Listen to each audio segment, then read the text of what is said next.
പ്രിയപ്പെട്ടവരെ, ഞാൻ അനീഫ കട്ടുപാറ. നമ്മുടെ ചിന്ത ഡ്യൂട്ടി ഫ്രീ ചാനലിലേക്ക് എല്ലാവർക്കും സ്നേഹത്തോടെ ഒരിക്കൽ കൂടി സ്വാഗതം. ഒത്തിരി നാളായി കടയില് റമദാൻ പെരുന്നാൾ തിരക്കുമൊക്കെ ആയിട്ട് ഏകദേശം ഒരു മാസത്തോളമായി വീഡിയോ ഇട്ടിട്ട്. വീഡിയോയുടെ പ്ലാൻ ഇട്ടതല്ല, ഞാനിപ്പോ യാദൃശികമായിട്ടൊരു വീഡിയോ കണ്ടു. അപ്പൊ അത് എന്റെ ഹൃദയാന്തരത്തിന്റെ അടിത്തട്ടിൽ നിന്നും എന്റെ ഒരു ആശയം നിങ്ങളുമായി പങ്കുവെക്കുക. നമ്മൾ ഏതാനും 1-2 ആഴ്ചകൾ കഴിഞ്ഞാൽ നമ്മുടെ അവകാശം രേഖപ്പെടുത്താനുള്ള തെരഞ്ഞെടുപ്പ് രാഷ്ട്രീയമായിട്ട് വരികയാണ്. ഞാൻ ഈ വീഡിയോയിലെ രാഷ്ട്രീയമോ അല്ലെങ്കിൽ പക്ഷപാതമോ അല്ല, ഞാൻ കണ്ട ഒരു മനുഷ്യത്വം പറയുക എന്ന് മാത്രം. എന്റെയൊക്കെ ചെറുപ്പത്തില് നമ്മൾ രാഷ്ട്രീയ പ്രചരണത്തിലൊക്കെ പോകുമ്പോൾ കണ്ടിരുന്ന, തൊട്ടുമുമ്പിൽ സംസാരിക്കുകയും കൈകൊടുക്കുകയും ചെയ്തിരുന്ന ഒരു സുന്ദര പുരുഷൻ. എന്റെ ഭാഷയിൽ പറഞ്ഞ രാഷ്ട്രീയത്തിലെ മമ്മൂട്ടി, അത്രയും സുന്ദരനായ വട്ടമുഖമുള്ള ഒരു മനുഷ്യൻ, മാന്യനായ സ്നേഹമുള്ളൊരു മനുഷ്യൻ. മുൻ മന്ത്രിയായിരുന്നു, രാഷ്ട്രീയ നേതാവായിരുന്നു, ഇപ്പോഴും രാഷ്ട്രീയ നേതാവാണ്. ഒരു കാലത്ത് എല്ലാമായിരുന്നു CHന്റെ മുഖ്യമന്ത്രിയായ CHന്റെ പൊന്നോമന പുത്രൻ MK മുനീർ സാഹിബിനെ കുറിച്ചാണ് ഞാൻ പറയുന്നത്. മനുഷ്യന് എപ്പോഴും ഒരേ ചോരത്തിളപ്പും ഒരേ ഇതുണ്ടാവില്ല. ഇന്ന് MK മുനീർ സാഹിബിന്റെ വീഡിയോ കണ്ടപ്പോ നെഞ്ചു പിടഞ്ഞു. അത് നിങ്ങളുമായിട്ട് എന്റെ പറഞ്ഞ പോലെ ഹൃദയത്തിന്റെ അടിത്തട്ടിൽ നിന്ന്, എന്റെ നാവ് കൊണ്ടല്ല സംസാരിക്കുന്നത്, എന്റെ ഹൃദയാന്തരത്തിൽ നിന്ന് അടിത്തട്ടിൽ നിന്ന് എന്റെ ഒരാശയം നിങ്ങളുമായി പങ്കുവെക്കുക. ഈ രാഷ്ട്രീയക്കാർക്ക്, ഒരു പഞ്ചായത്തിലോ അല്ലെങ്കിൽ മെമ്പറോ അല്ലെങ്കിൽ എന്ത് രാഷ്ട്രീയക്കാർക്ക് വലിയ വരുമാനമൊന്നുമില്ല. അത് മാസ ശമ്പളമോ ഒന്നും ഉണ്ടാവില്ല. അതിന്റെ എന്തെങ്കിലും ഇതുണ്ടാവും. അവർ മന്ത്രി കസേരയിൽ ഇരിക്കുകയാണെങ്കിൽ അതിലുണ്ടാവും. അതിൽ നിന്ന് ഇറങ്ങിയാൽ ഒന്നും ഉണ്ടാവില്ല. അവർ നിത്യവരുമാനമോ മാസവരുമാനമോ വാർഷിക വരുമാനമോ നിത്യ ചെലവിന് പോലും രാഷ്ട്രീയത്തിൽ നിന്ന് കിട്ടില്ല. രാഷ്ട്രീയത്തിന് ഉപ്പായം ഇട്ടാല് അതിനുള്ള അലവൻസ് അല്ലാതെ ഒരു ശമ്പള സ്കെയിലല്ല. മന്ത്രി കസേരയിൽ നിന്ന് ഇറങ്ങിയാൽ അതും ഉണ്ടാവില്ല. ബഹുമാനപ്പെട്ട MK മുനീർ സാഹിബിന്റെ വീടുകളൊക്കെ ഞാൻ വിശദീകരിക്കുന്നില്ല.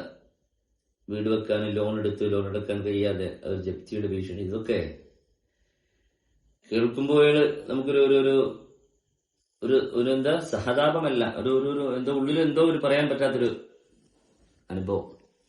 അതായത് പറഞ്ഞ ഹൃദയത്തിന്റെ ഉള്ളിൽ നിന്നാണ് ഞങ്ങൾ പറയുന്നത്.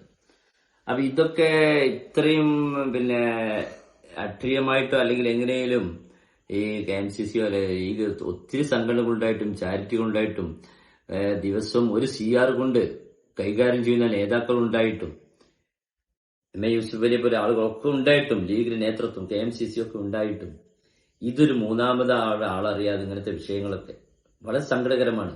അതുകൊണ്ട് എന്റെ റിക്വസ്റ്റ്, പ്രിയപ്പെട്ട ലീഗുകാരോട് നേതാക്കളോട് ഇങ്ങനത്തെ വിഷയത്തിലൊക്കെ അവർക്ക് കൈയില്ലാന്നുണ്ടെങ്കിൽ ഇതൊക്കെ ഒരു സാധാരണക്കാരെയും ചാരിറ്റി പ്രവർത്തകർ ഇടപെടും. ചെറിയ കേസുകൾ, ഇതിൽ വലിയ കേസുകൾ ഇടപെടുന്നുണ്ട്. കോടിക്കണക്കിന് രൂപ ചാരിറ്റിയിൽ നിന്ന് ഉണ്ടായി കൊടുക്കുന്നു. അപ്പൊ MK മുനീർ സാഹിബിന്റെ അന്നത്തെ രൂപം ഇന്നത്തെ രൂപവും മനുഷ്യന് പദവിയും മനുഷ്യന് മനസ്സിന് സമാധാനവും ആശ്വാസവും ഉണ്ടാവുമ്പോഴേ മനുഷ്യന് എന്തുണ്ടാവുള്ളൂ, മനുഷ്യന്റെ പ്രസരിപ്പുണ്ടാവുള്ളൂ, ചോരത്തിളപ്പുണ്ടാവുള്ളൂ. MK മുനീർ സാഹിബിന്റെ മുഖത്തേക്ക് നോക്കിയോ? ആ വീഡിയോ ഞാൻ കാണിച്ചു തരാൻ നോക്ക്. അപ്പൊ ഇത് ഇരുചെവി അറിയാതെ, മൂന്നാമതുള്ള അറിയാതെ അതൊക്കെ കൈകാര്യം ചെയ്യേണ്ട സമയം കഴിഞ്ഞു. ഈ വീഡിയോ കാണുന്ന ഏത് ലീഗ് നേതാക്കളും അതാദ്യം ചെയ്യണം. വളരെ മോശമാണ് പഴയ CHന്റെ മകൻ, പഴയ മുഖ്യമന്ത്രിയുടെ മകൻ, പൊതുമരാമത്ത് കസേരയിൽ നിന്ന് ഇറങ്ങിയ ഒരാള് വീട് ജപ്തി ഭീഷണിയിൽ. രാഷ്ട്രീയത്തില് മാസവരുമാന ശമ്പളം ഉണ്ടാവില്ല. ചിലരുടെ കൈകൾ കറയില്ലാത്തതായിരിക്കും, അപ്പോ ശുദ്ധമായിരിക്കും. പക്ഷേ ലോൺ എടുത്ത് വീട് വെച്ചിട്ട് അതിന്റെ ജപ്തി ഭീഷണിയില് മുൻ മുഖ്യമന്ത്രി CHന്റെ മകൻ, വളരെ എന്താ പറയാൻ വാക്കുകളില്ല. അപ്പൊ അത് ഞാൻ നിങ്ങളുമായി പങ്കുവെച്ചു. നിങ്ങൾ അറിയിച്ചു. അറിയാത്തവർക്ക് വീഡിയോ ഒന്ന് കണ്ടു നോക്കി, നിങ്ങൾ നെഞ്ചു പിടക്കും. ഞാൻ എന്റെ ഉള്ളിലുള്ള കാര്യങ്ങൾ പറഞ്ഞു. അതല്ല, ഞാൻ ഒരു മാസത്തോളമായി വീഡിയോ ഇട്ടിട്ട് ഞാനിപ്പോ ടൈമില്ല, വീഡിയോ ഒന്നും ഇടാൻ പ്ലാൻ ഇട്ടൊന്നുമില്ല. ഇപ്പൊ ഈ സമയം ഇപ്പൊ ഇവിടെ 10 മണി കഴിഞ്ഞു. ഞാൻ അരമണിക്കൂറായിട്ടുള്ള വീഡിയോ കണ്ടപ്പോ നിങ്ങളുമായി പങ്കുവെച്ചു. കുറെ മുമ്പ് കേൾക്കൽ തുടങ്ങിയിട്ട് ഞാൻ, പക്ഷേ മുനീർ സാഹിബ് തന്നെ പറയട്ടെ. നിങ്ങളൊന്ന് കേട്ടു നോക്കി നിങ്ങളുടെ അഭിപ്രായം നിങ്ങൾ കമന്റ് ചെയ്യുക. ഈ വീട് ജപ്തി ഭീഷണി നേരിടുന്നു എന്താണ് പറഞ്ഞേ?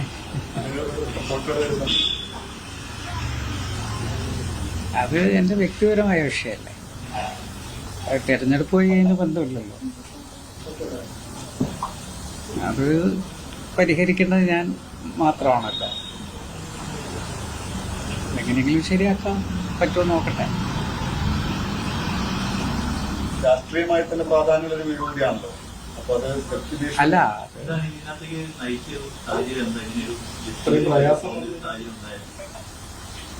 അത് ഈ വീട് മോഡിഫൈ ചെയ്യാൻ വേണ്ടിയിട്ട് പിന്നെ ഞാനൊരു ലോൺ എടുത്തതാണ്. ലോണ് തിരിച്ചടക്കാൻ പറ്റുമെന്ന് വിചാരിക്കുന്ന ഒരു രീതിയിലായിരുന്നു. പതുക്കെ അടക്കാമെന്നൊക്കെയുള്ള ധാരണയുണ്ടായിരുന്നു. പക്ഷെ നമ്മൾ വിചാരിച്ച മാതിരി നമുക്ക് അതിനുള്ള സാമ്പത്തിക സ്രോതസ്സൊന്നും ഇല്ലല്ലോ. എന്നാലും എനിക്ക് വേറൊരു വീടുണ്ടായിരുന്നു. ഒരു 8 സെന്റ് സ്ഥലത്ത് ജാഫർ കോളനിയിൽ ഞാൻ ആദ്യം താമസിച്ച വീടുണ്ടായിരുന്നു. അത് വിറ്റു. അതിലൊരു ഭാഗം ഞാൻ ഇതിൻ്റെ ലോണിൻ്റെ ഒരു ഭാഗമായിട്ട് അടച്ചു. ബാക്കിയുള്ള ഭാഗം അടക്കാൻ നമ്മൾ വൈകുന്തോറും അതിങ്ങനെ കൂടി വരുമല്ലോ. അതിനുള്ള മാർഗങ്ങൾ ഉണ്ടായിട്ടില്ല, അതാണ്. എന്നാലും ബാങ്ക് പരമാവധി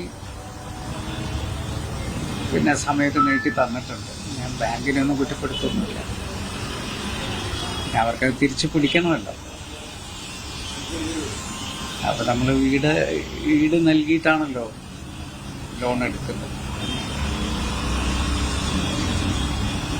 അപ്പൊ പിന്നെ അവരിതിനെ ഈട് തിരിച്ചു പിടിച്ച് ലോണിന്റെ സംഖ്യ കണ്ടെത്തുക എന്നാണ് പിന്നെ ബാങ്കിനുള്ള പോകാൻ വഴി. അത് പിന്നെ ഞാൻ തന്നെ വ്യക്തിപരമായി നോക്കണം. ചെയ്യാൻ പരിഹരിക്കാൻ എന്ന് പറയുന്നത് നോക്കട്ടെ, എങ്ങനെ ചെയ്യാൻ പറ്റുന്നുള്ളത് നോക്കട്ടെ. വിൽക്കാനൊന്നുമില്ല ഇനി. അത് എന്താ മാർഗം നോക്കണം. ഏതായാലും അടച്ചാലേ പറ്റും. ഞാൻ ആരോടും പറഞ്ഞിട്ടൊന്നുമില്ല, കാരണം അത് എന്റെ വ്യക്തിപരമായ കാര്യമായതുകൊണ്ട്. പോസ്റ്റ് ഉണ്ടായിരുന്നു, ഒറ്റക്കാക്കില്ല, പാർട്ടി ഇടപെടുന്നതാണ്. അതൊക്കെ ഒരു നന്മയുടെ ഭാഗമായിട്ട് പറയുന്നതാണ്.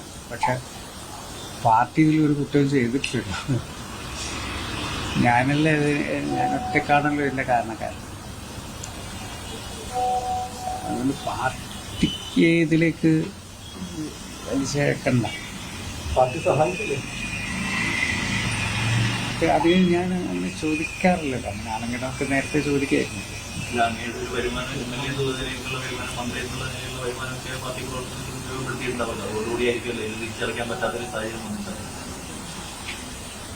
അത് ഇത് തിരിച്ചടക്കണം എന്നുള്ളത് കൊണ്ട് മറ്റുള്ളതൊന്നും നിർത്താനും പറ്റൂലല്ലോ.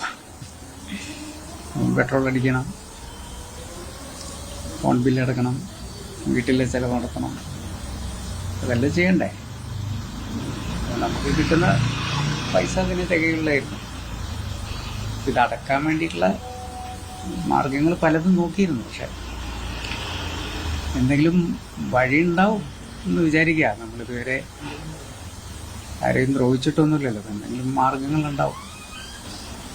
Good bye. അനീഫ കട്ടുപാറ.